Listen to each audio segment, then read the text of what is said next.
नमस्कार साथियों, आप सभी का एक बार पुनः हार्दिक अभिनंदन और स्वागत करते हैं अजमेर संभाग के अंदर। तो साथियों, हम अजमेर संभाग के बारे में पढ़ रहे थे और अजमेर संभाग के अंदर आने वाले हमारे जो भी जिले थे उसके बारे में हमने अध्ययन कर लिया है।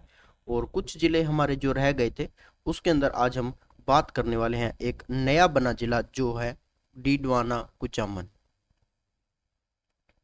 डीडवाना कुचामन के बारे में आज हम अध्ययन करने वाले हैं। डीडवाना कुचामन के बारे में आज हम अध्ययन करेंगे। और दोस्तों, आपसे माफ़ी चाहते हैं, आज की जो हमारी लाइव क्लास थी वो पिछले दिनों 2 दिनों से भी बंद है। तो मैं कहीं बाहर गया हुआ था, तो इसी कारण ये क्लास नहीं हो पाई थी। तो आज आपके लिए रिकॉर्डेड क्लास है वो आपको दे दी गई है। तो एक बार जो सभी साथी इस सेशन को देख रहे हैं उनका हार्दिक अभिनंदन और स्वागत। तो चलिए हम बात करते हैं अजमेर संभाग के अंदर आने वाले जिला डीडवाना कुचामन के बारे में। तो सबसे पहले साथियों, हम इसके बारे में जो भी हमारे उपखंड और जो तहसील क्षेत्र है उसके बारे में अध्ययन करेंगे। सबसे पहले उपखंड के बारे में यदि बात की जाए साथियों, तो इसके अंदर कुल 6 उपखंड और तहसील क्षेत्रों की बात की जाए तो कुल इसमें कितने तहसील क्षेत्रों को शामिल किया गया है? 8 तहसील क्षेत्रों को है वो शामिल किया गया है। उसके बाद साथियों, जो यहाँ के तहसील क्षेत्र और जो उपखंड क्षेत्र है उनको किस किस नाम से जाना जाता है, आइए उसके बारे में अध्ययन करते हैं। यहाँ के उपखंड और तहसील क्षेत्र, तो सबसे पहले हम बात करते हैं जो भी यहाँ के उपखंड क्षेत्र है उसमें कौन कौन सा उपखंड क्षेत्र शामिल है। तो नंबर 1 पे आता है डीडवाना, नंबर 1 पे आता है डीडवाना और नंबर 2 पे आता है लाडनू। डीडवाना के अंदर लाडनू और डीडवाना, उसके बाद परबतसर, परबतसर के बाद में अगला जिला आता है, अगले उपखंड क्षेत्र आता है मकराना। मकराना के बाद अगला आता है नावा और अंत में आता है कुचामन सिटी। कुचामन सिटी, इन सभी को है जो हमारे 6 उपखंड क्षेत्र है जिनमें डीडवाना, लाडनू, डीडवाना और जो लाडनू क्षेत्र हमारा शामिल किया गया है साथियों, परबतसर, डीडवाना, लाडनू, परबतसर, मकराना, नावा और जो कुचामन सिटी है, इन सभी को किसके अंदर शामिल किया गया है? उपखंड क्षेत्र के अंदर वो शामिल किया गया है। उसके बाद डीडवाना कुचामन के अंदर आने वाले जो तहसील क्षेत्र है उसके अंदर नंबर 1 पे आता है डीडवाना। डीडवाना, डीडवाना के बाद आता है मोलासर, डीडवाना के बाद मोलासर, उसके बाद आता है छोटी खाटू, छोटी खाटू और छोटी खाटू के बाद जो अगला इसमें तहसील क्षेत्र शामिल किया गया है उसकी यदि बात की जाए साथियों तो वो कौन सा है? लाडनू। छोटी खाटू के बाद लाडनू और लाडनू के बाद इसके अंदर आता है परबतसर, परबतसर और परबतसर के बाद मकराना, मकराना के बाद जो अगला तहसील क्षेत्र है वो आता है नावा और उसके बाद अंतिम आता है कुचामन सिटी। तो ये सभी क्षेत्र हैं जो तहसील क्षेत्र के अंदर शामिल है, जिसके अंदर डीडवाना, मोलासर, छोटी खाटू, लाडनू, पर्वतसर, मकराना, नावा और कुचामन सिटी को शामिल किया गया है। और उपखंड क्षेत्र की यदि बात की जाए साथियों डीडवाना कुचामन जिले के अंदर, तो उसमें डीडवाना, लाडनू, पर्वतसर, मकराना, नावा, कुचामन सिटी को है वो शामिल किया गया है। उसके बाद जो हमारा डीडवाना कुचामन है उसकी यदि आकृति की यदि बात की जाए तो साथियों आपको कुछ इस प्रकार की आकृति है वो इसकी देखने को मिलेगी। जो हमारा भारत का निचला हिस्सा माना जाता है, जो भारत का दक्षिणी भाग है, दक्षिणी भाग के जैसी आकृति इसकी मिलती है। और सबसे ऊपरी भाग के अंदर क्या बना हुआ है? लाडनू स्थित है। उसके बाद जो अलग अलग क्षेत्र है, यहाँ पे छोटी खाटू है, छोटी खाटू है, छोटी खाटू, और उसके बाद जो कुचामन सिटी का क्षेत्र है वो यहाँ पे नोट किया जाता है, कुचामन सिटी। कुचामन सिटी को यहाँ पे शामिल किया गया है। और उसके बाद जो नवा क्षेत्र है, नवा क्षेत्र की बात करें तो नवा क्षेत्र यहाँ पे स्थित है, नवा क्षेत्र, नवा या नावा के नाम से इसको जाना जाता है। और अंत में यहाँ पे नीचे आता है परबतसर। चलिए साथियों हम आगे बढ़ते हैं और सबसे पहले हम बात करते हैं इसका जो निर्माण किया गया है, जो हमारा डीडवाना, डीडवाना कुचामन, डीडवाना कुचामन जो जिला बना है उसको कौन से जिले से तोड़कर बनाया गया है? तो वो बनाया गया है नागौर को तोड़कर, नागौर को तोड़कर अलग किया। नागौर से तोड़कर इस जिले का निर्माण है वो किया गया है। उसके बाद जो मिनी सचिवालय है, मिनी सचिवालय, मिनी सचिवालय बनने तक अस्थायी मुख्यालय, अस्थायी मुख्यालय कौन सा रहेगा इसका साथियों? डीडवाना रहने वाला है। डीडवाना है वो इसका क्या रहने वाला है? अस्थायी मुख्यालय है वो रहने वाला है। जब तक डीडवाना कुचामन के अंदर जो मिनी सचिवालय है वो नहीं बन जाता है तब तक अस्थायी मुख्यालय के रूप में डीडवाना को ही जाना जाएगा। उसके बाद जो हमारा डीडवाना क्षेत्र है, डीडवाना जिला है, इसके जो उपनाम है वो कौन कौन से उपनाम हमें मिलते हैं तो वो आप नोट कीजिए साथियों। सबसे पहले हम बात करते हैं इसके उपनाम की, तो आइए हम आगे लिखते हैं इसको, डीडवाना के उपनाम।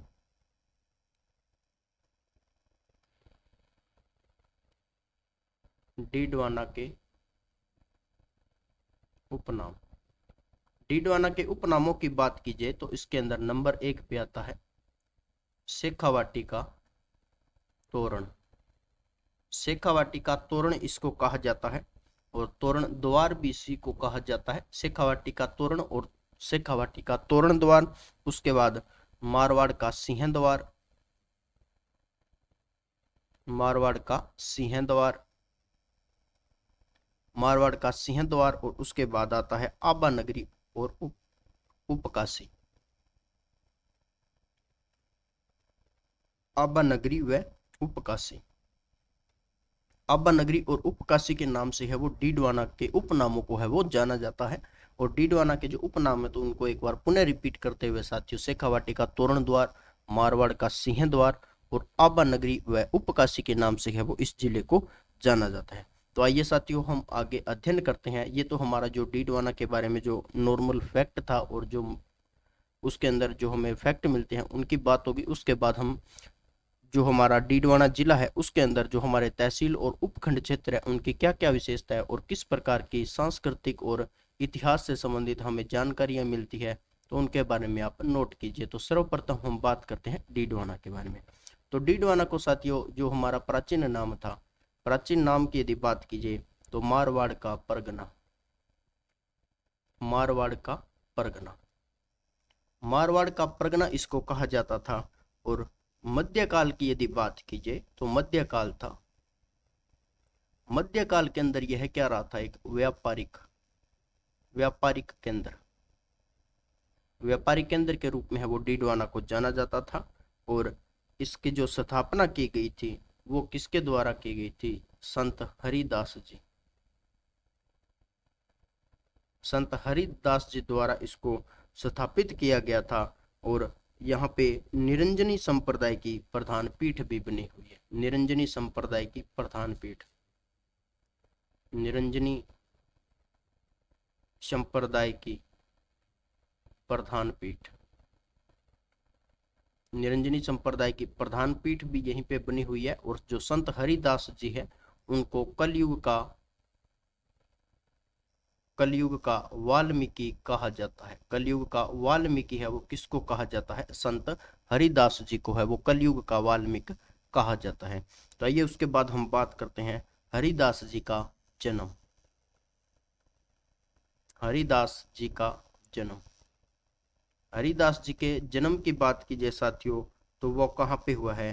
काप डोड के अंदर, काप डोद के अंदर इनका जन्म हुआ है। और इसको वर्तमान के अंदर किस में शामिल किया गया है? डीडवाना के अंदर है वो इसको शामिल किया गया है। उसके बाद खारे पानी की झील, खारे पानी की झील, खारे पानी की जो झील है वो यहाँ पे स्थित है डीडवाना के अंदर। और वहां से सोडियम सल्फेट है वो प्राप्त किया जाता है, सोडियम सल्फेट, सोडियम सल्फेट है वो प्राप्त किया जाता है, सोडियम सल्फेट प्राप्त किया जाता है। और यहाँ पे जो अवशेष प्राप्त हुए हैं वो किस काल के अवशेष प्राप्त हुए हैं? पूरा पाषाण के, पूरा पाषाण काल के अवशेष, पूरा पाषाण काल के अवशेष है वो यहाँ से प्राप्त हुए हैं। उसके बाद नमक से रंगाई, नमक से रंगाई, और दूसरी क्या है, यहाँ पे जो छपाई की जाती है, छपाई, और उसी के साथ साथ चमड़े को, चमड़े को साफ करने का काम, साफ करने का काम डीडवाना के अंदर किया जाता है। डीडवाना में किया जाता है साथियों। तो नमक से रंगाई छपाई का काम और उसी के साथ साथ जो चमड़े की सफाई का काम है वो भी डीडवाना कुचामन के अंदर है वो किया जाता है। और डीडवाना कुचामन को नागौर जिले को तोड़कर और उसका पुनर्गठन करके है वो एक नया जिला, जिसको हम डीडवाना कुचामन के नाम से जानते हैं, और इसको हम अजमेर संभाग के अंदर शामिल करते हैं, तो इसको नया बनाया गया था। उसके बाद साथियों राजस्थान स्टेट केमिकल वर्कर्स की स्थापना है वो यहाँ पे कब की गई थी, तो उसको भी आप नोट कीजिए।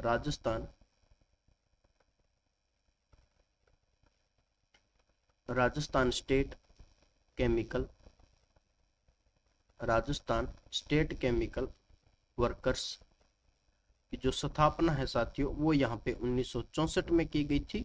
और यहाँ पे किसका निर्माण किया जाता है, वो किया जाता है उर्वरक का, उर्वरक का निर्माण है वो यहाँ पे किया जाता है, जो कि अपने खेतों के अंदर डालते हैं।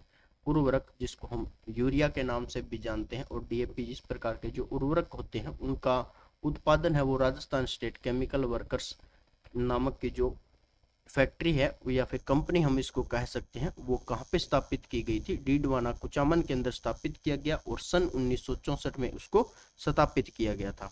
उसके बाद जो स्थानीय भाषा में यहाँ पे नमक प्राप्त किया जाता है उसको खालडा के नाम से है वो जाना जाता है। स्थानीय भाषा, स्थानीय भाषा में, स्थानीय भाषा के अंदर जो नमक प्राप्त किया जाता है, स्थानीय भाषा में नमक प्राप्त करने की विधि को किस नाम से जाना जाता है, खालड़ा के नाम से, खालडा के नाम से, खालडा के नाम से है वो इसको जाना जाता है। उसके बाद हम बात करते हैं जो डीडवाना झील से नमक निकालने का काम है वो देवल नामक संस्थाओं के द्वारा है वो किया जाता है। नमक निकालने का काम, नमक निकालने का काम जो संस्था इसका काम करती है उस संस्था का नाम क्या है साथियों, देवल संस्थान। देवल संस्थान के द्वारा है वो यहाँ पे नमक निकालने का काम है वो किया जाता है। और जो झील है साथियों, झील है, उस झील को किस नाम से जाना जाता है, डीडवाना झील। डीडवाना झील से, झील के नाम से इसको जाना जाता है। उसके बाद यहाँ पे दूसरी जो झील बनी हुई है उसको कुचामन के नाम से जाना जाता है। और जो कुचामन झील है वो खारे पानी की झील है, खारे पानी की झील। कुचामन है, कुचामन के नाम से जो झील है वो भी साथियों खारे पानी की झील है। उसके बाद यहाँ पे एक दुर्ग का निर्माण करवाया गया था साथियों, उस दुर्ग को हम किस नाम से जानते हैं, कुचामन दुर्ग के नाम से, कुचामन दुर्ग। दिखाई नहीं, एक मिनट, इस दोबारा नोट करो भाई इसको, कुचामन दुर्ग। ये शायद आप कलर है वो दिखाई नहीं दे रहा है, देखो कुचामन दुर्ग।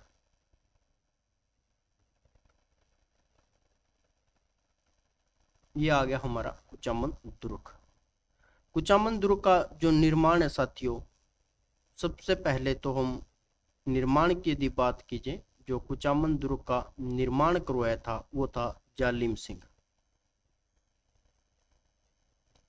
जालिम सिंह के द्वारा इसका निर्माण करवाया गया था। और इसके उपनाम की यदि बात की जाए साथियों तो जागीरों का किला, जागीरी किलों का सिरमौर, जागीरी किलों का सिरमौर के नाम से है वो इसको जाना जाता है। और इसके बारे में कहा जाता है कि ऐसा दुर्ग रानी जय के पास हो सकता है, महारानी जय के पास नहीं, महारानी जय के पास नहीं। और इसका जो आकार है साथियों, आकार की बात कीजिए, आकार की यदि बात कीजिए तो वो है चील के घोंसले के समान, चील के घोंसले के समान, चील के घोंसले के समान है वो इसकी आकृति है। और विश्रामदास बाबा का मंदिर और शक शासकों द्वारा जो निर्मित कुएं हैं, जिनको हम सतकूप के नाम से जानते हैं, वो यहीं पे बने हुए हैं। और यहाँ पे जो मंदिर बना हुआ है इस दुर्ग के अंदर, दुर्ग में जो मंदिर बना हुआ है वो आप नोट कीजिए, मंदिर को आप नोट करो। मंदिर का नाम क्या है? विश्रामदास बाबा का मंदिर। विश्रामदास बाबा का मंदिर है वो कहाँ पे बना हुआ है साथियों? डीडवाना कुचामन के अंदर बना हुआ है। और शक शासकों द्वारा, शक शासकों के द्वारा कुओं का निर्माण, शक शासकों के द्वारा कुओं का निर्माण है वो करवाया गया था। और उसके अंदर कितने कुओं का निर्माण है वो करवाया गया था वो भी आप साथ में नोट कीजिए। कुओं का जो निर्माण करवाया गया था उसके अंदर जो सतकूप के नाम से इसको जाना जाता है, सतकूप के नाम से जाना जाता है। और 6 कुओं का निर्माण,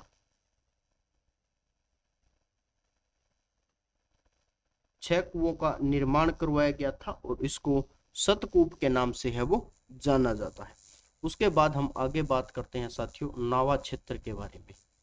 एक यहाँ का क्षेत्र जिसको हम उपखंड और तहसील क्षेत्र के अंदर शामिल करते हैं और नाम है उसका नावा।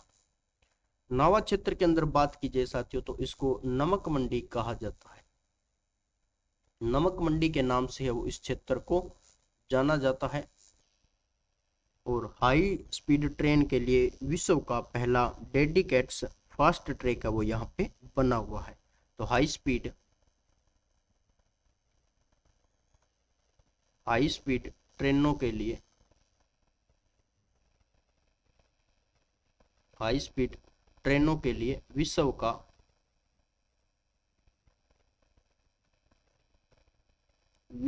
पहला डेडिकेट फास्ट जो ट्रैक है वो बना हुआ है।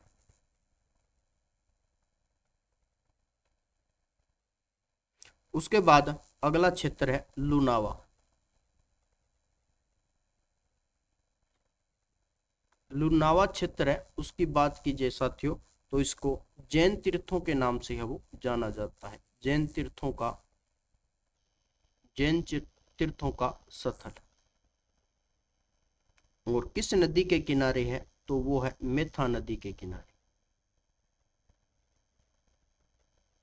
मेथा नदी के किनारे यह स्थित है। और उसके बाद अगला जो हमारा क्षेत्र आता है वो आता है पर्वतसर। पर्वतसर पहले नागौर के अंदर था और वर्तमान के अंदर जो हमारा पर्वतसर क्षेत्र है वो किसके अंदर शामिल होता है? डीडवाना कुचामन के अंदर। और यहाँ पे एक प्रसिद्ध मंदिर बना हुआ है जिसको हम तेजाजी महाराज के मंदिर के नाम से जानते हैं। तेजाजी का प्रसिद्ध मंदिर, तेजाजी का प्रसिद्ध मंदिर है वो पर्वतसर नागौर के अंदर बना हुआ है। और नागौर के अंदर वर्तमान के अंदर यदि बात कीजिए तो पर्वतसर को है वो डीडवाना कुचामन के अंदर शामिल कर लिया गया है। और जो पूर्व की यदि बात की जाए इस मंदिर की तो पूर्व में इसको कहाँ पे शामिल किया जाता था? नागौर के अंदर। और यदि वर्तमान की बात की जाए तो पर्वतसर के अंदर वो इसको शामिल किया गया है। उसके बाद साथियों यहाँ पे एक मेले का आयोजन भी किया जाता है जिसको हम वीर तेजाजी मेला के नाम से जानते हैं। वीर तेजाजी मेला, तेजाजी मेला, वीर तेजाजी मेले का आयोजन किया जाता है। और यदि आय की दृष्टि से बात की जाए, आय की दृष्टि से बात की जाए तो राजस्थान का सबसे बड़ा पशु मेला है। आय की दृष्टि से राजस्थान का सबसे बड़ा पशु मेला। आय की दृष्टि से राजस्थान का सबसे बड़ा पशु मेले के रूप में है वो इसको जाना जाता है। और इसके जो हरनावा गांव का संबंध है, यहाँ के जा एक गांव है साथियों जिसको हम हरनावा के नाम से जानते हैं। हरनावा नामक एक गांव है जहां उसका संबंध महिला संत की बात कीजिए तो महिला संत रानाबाई के साथ इसका संबंध है। और रानाबाई को है वो राजस्थान की दूसरी मीरा कहा जाता है। राजस्थान की दूसरी मीरा, राजस्थान की दूसरी मीरा के नाम से है वो इसको जाना जाता है। उसके बाद हम बात करते हैं साथियों, यहाँ का एक मंदिर है। यहाँ पे एक मंदिर बना हुआ है जो किसका बना हुआ है, केवाई माता का मंदिर यहाँ पे बना हुआ है। केवाई माता का मंदिर,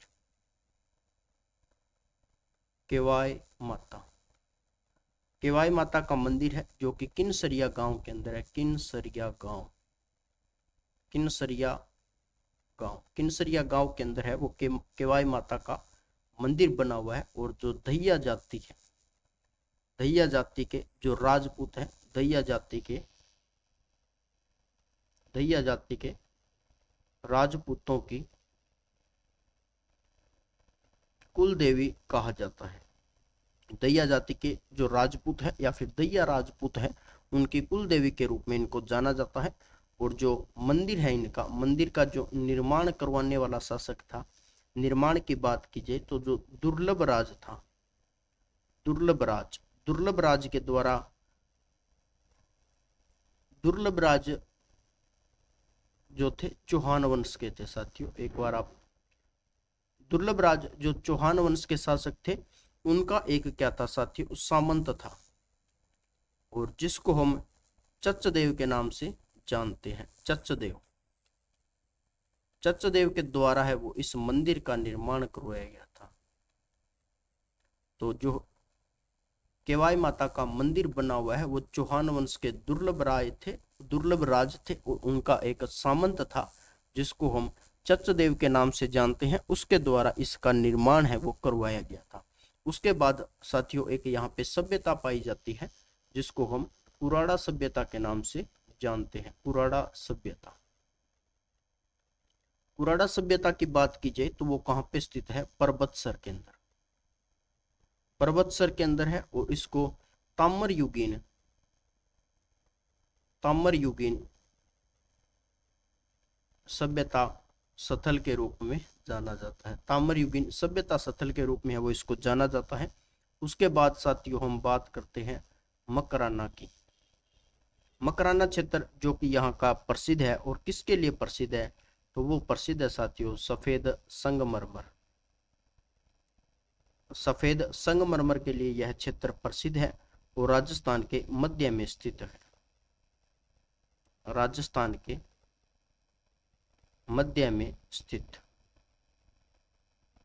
राजस्थान के मध्य भाग के अंदर स्थित है। और उसके बाद हम आगे बात करते हैं यहाँ का एक प्रसिद्ध क्षेत्र जिसको हम किस में शामिल करते हैं, डीडवाना कुचामन के अंदर आने वाला लाडनू, जो कि पहले नागौर का एक हिस्सा हुआ करता था।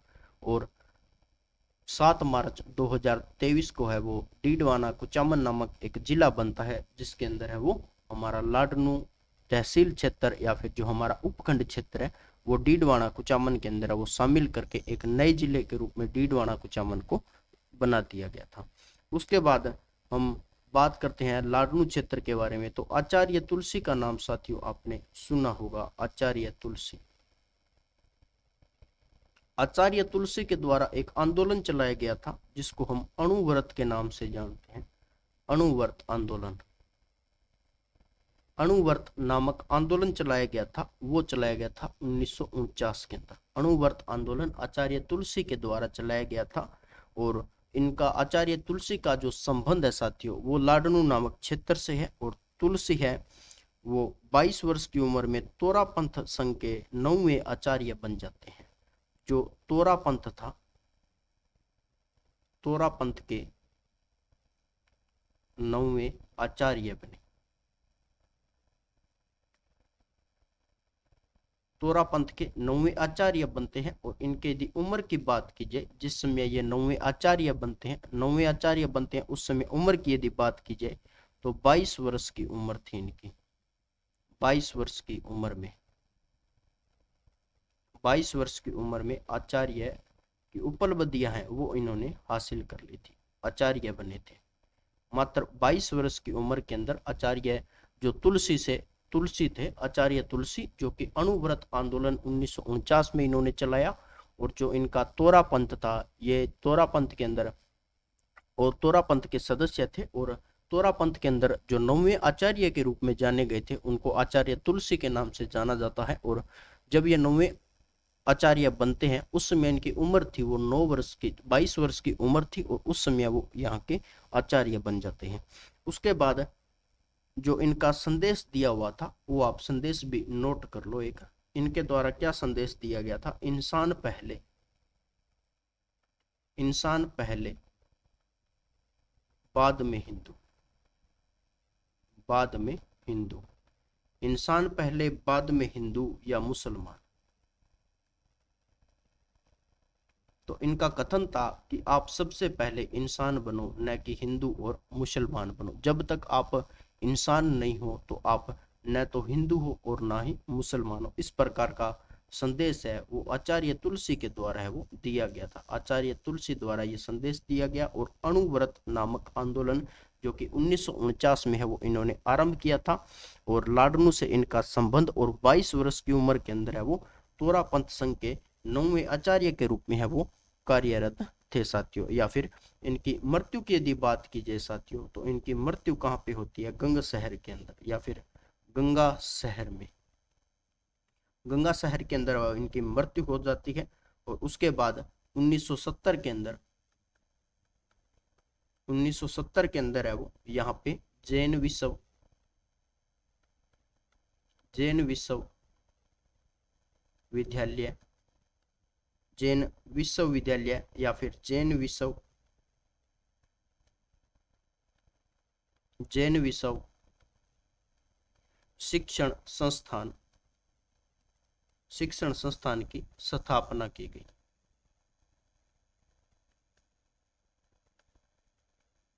इनकी मृत्यु हो जाती है। और मृत्यु के बाद 1970 के अंदर है वो यहाँ पे जैन विश्व शिक्षण संस्थान की स्थापना है वो की गई थी।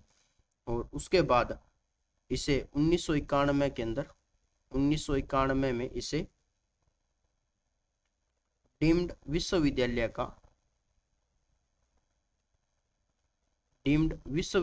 का दर्जा प्राप्त होता है।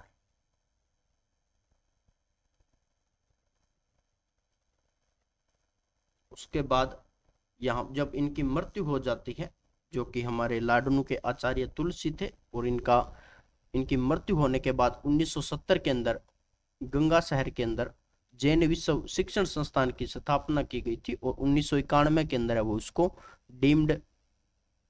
डीम्ड यूनिवर्सिटी के नाम से वो इसको जाना गया था। आइए साथियों, उसके बाद हम बात करते हैं डाबड़ा हत्याकांड के अंदर और अन्य जो यहाँ के महत्वपूर्ण फैक्ट हमें मिलते हैं उनके बारे में। हत्याकांड,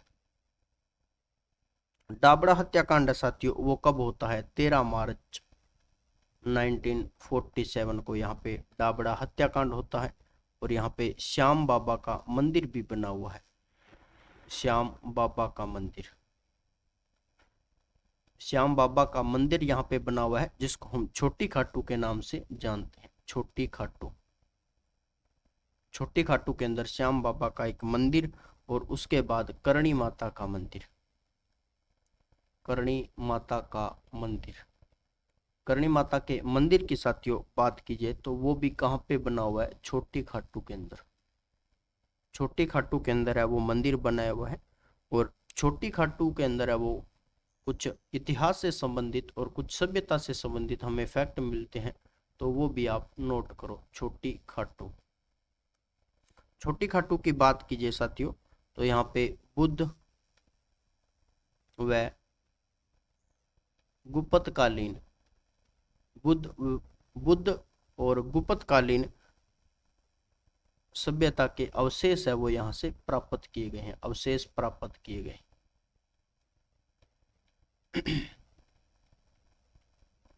गुप्तकालीन और महात्मा बुद्ध के अवशेष है वो यहाँ से प्राप्त किए गए थे। उसके बाद यहाँ पे गोल्डन पेंटिंग की जाती है, गोल्डन पेंटिंग। गोल्डन पेंटिंग का कार्य है वो यहाँ पे किया जाता है। और उसके लिए कौन सा प्रसिद्ध क्षेत्र है, तो नंबर 1 पे प्रसिद्ध क्षेत्र है कुचामन, और यहाँ पे नंबर 2 पे आता है मोराठो, मोराठ। मोराठ और मारोठ भी इसको लिखा जाता है। मारोठ नामक क्षेत्र पे गोल्डन पेंटिंग का कार्य किया जाता है, जो कि कुचामन और मारोठ क्षेत्र है वो दोनों इसके लिए प्रसिद्ध हैं। उसके बाद यहाँ पे जो जैन विश्व भारती लाडनू विश्वविद्यालय जो बना मंदिर बना हुआ था वो आचार्य तुलसीदास जी की स्मृति, आचार्य तुलसी की स्मृति के अंदर बनाया गया था। और उसके बाद है वो साथियों 1970 के अंदर इसको जैन विश्व भारती शिक्षण संस्थान के रूप में है वो मान्यता मिलती है। और जैन विश्व भारती जो कि लाडनू के अंदर स्थित है, उससे पहले इसको अन्य नाम से जाना जाता था। और उसके बाद में जो विश्व जैन भारती संस्थान शिक्षण संस्थान है उसको डीम्ड यूनिवर्सिटी के नाम से वो वर्तमान के अंदर जाना जाता है। तो साथियों आज जो हमने कुचामन, डीडवाना कुचामन पढ़ा था वो हमारा यहीं पे समाप्त होता है। और आगे की क्लास के अंदर साथियों हम जो हमारा अगला बचा हुआ जिला जिसमें केकड़ी और टोंक जिले शामिल है उन दोनों का हम अध्ययन करेंगे। और साथियों जो कल सुबह की क्लास जो हमारी क्लास होनी है आगे वो आपकी शाम 8 बजे की रहने वाली है, शाम 8 बजे आपकी क्लास होगी। तो ये जो क्लास थी आपकी, ये क्लास आपको सुबह जो अंतिम जो हमारा केकड़ी और जो टोंक जिला बचा हुआ है वो क्लास हम करने वाले हैं 6 मई को ये क्लास हम कंप्लीट करेंगे शाम को। और शाम का आपका समय रहने वाला है 8 बजे का, शाम 8 बजे वो ये क्लासें हम कंप्लीट कर लेंगे। तो उसके बाद साथियों हम आगे नया टॉपिक आपके लिए लेकर के आएंगे। तो आप हमें कमेंट करके जरूर बताना कि कौन से टॉपिक हैं जो आपको कुछ हार्ड लगते हैं, उसके बारे में जो शॉर्ट है और संक्षेप के अंदर है वो हम आपको करवा सकें। तो मिलते हैं साथियों 6 मई को शाम 8 बजे एक नई वीडियो के साथ। तब तक के लिए जय हिंद, जय भारत। हंसते रहिए, मुस्कुराते रहिए।